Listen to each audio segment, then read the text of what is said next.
This is an expensive special order fence, and we made a very costly mistake. Let me show you how we fixed it. I'm Joe, and this is a Bradford fence.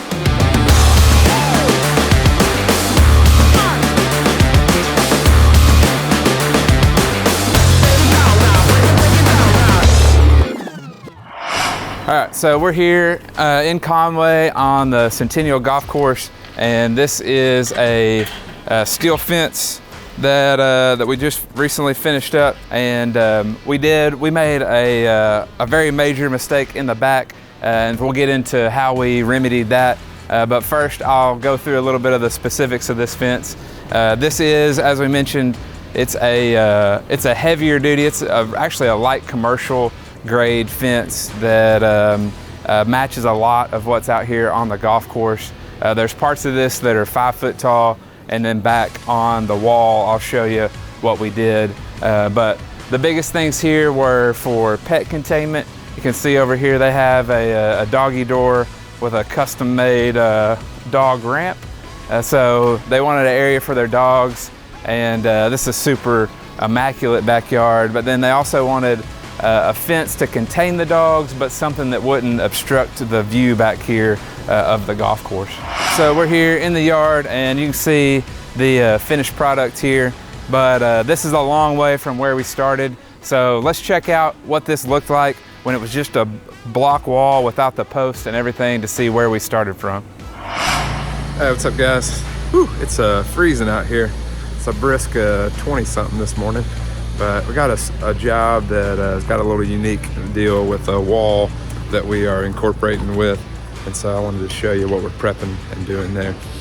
So we're in Conway out here on Centennial Golf Course, and they've got this block wall started, and we're gonna incorporate our fence in this wall, and it's gonna actually step up with these steps and everything.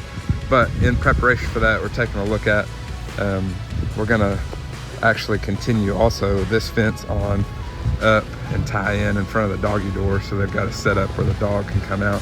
But anyway, taking a look, we're gonna set some posts in this wall before they do the final brick and drive it.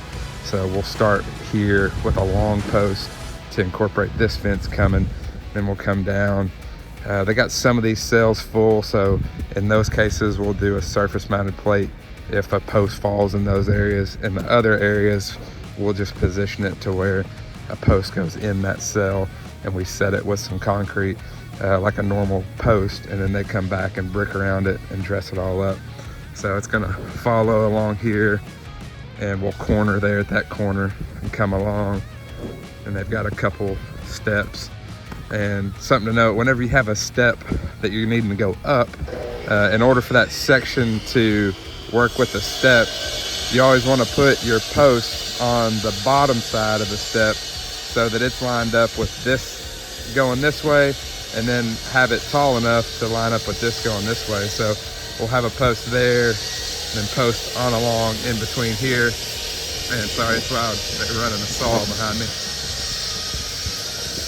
And again, same scenario. At the bottom of the step, we'll have a post coming up.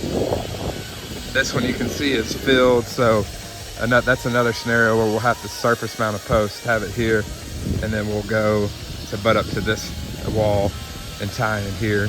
So essentially it's gonna look like what the neighbors have, where there's posts that are inset and they come back and brick, and then this one's gonna have like a drive it finish around that brick. So stay tuned to the progress and how this turns out. All right, so as you can see, we've come a long way from where we started, and this is totally different than what we just saw. And that takes a lot of, one, coordination with different contractors, but also just planning and meticulous measurements and all that. But things don't always go as planned, and once they had all the stucco and the block finished, we came out here to take our final measurements and prep for the fence install. And it really was a oh crap moment, because these four, once we measured, were too short, especially with the finials that go on top. The lowest one was going to be anywhere from 3 to 4 inches too short, and so that just wasn't going to work. We couldn't do any kind of variation to change that. So it was a tough situation. We really had a hard time knowing what to do. We were thinking, man, did we screw up this whole prior planning and wall, and then ended up where we're gonna have to tear out the wall, reset post. I mean, it was a tough moment. So we put our heads together and came up with a solution that prevented us from having to bust into the wall or do anything major. So let's take a look at what we had to do. So as you see, our internal pieces with a new post sleeved over there worked out perfectly. It still gives us this nice clean look between the post and the stucco. So it was able to be a perfect solution. We got the panels in, everything's nice and good. You can see as this corner specifically that looks out on the green, they're very intentional about how they wanted this. They didn't want the fence to be too tall, yet they wanted it to contain the dogs. So they also wanted a nice clean line as they went, but the yard goes up, so they had to step the wall. So we designed it specifically to be a 42-inch tall fence here, and then we worked with the block layer to do an exactly 6-inch step, and then we did a 36-inch panel there so that we could keep the top line straight. So as you're up on the outdoor kitchen or back patio and you're looking back at the golf course, back at the green, there's a nice clean line here. And then we just continued the 36-inch tall down to the corner, and then it does step with the wall as it goes to meet up with the neighbor's fence. All right, so as you can see, sometimes these fence projects take a lot of forethought and coordination, even with different builders or different trades, different contractors that can go into a successful fence build. And then luckily for us, sometimes it even takes some creativity and a little bit of problem solving when things don't go according to plan. So maybe that's a good example of something you could use in the future if you run into something similar. But I hope that was helpful. Make sure and like this video, that helps us out a ton, and subscribe to the channel for more fences just like this.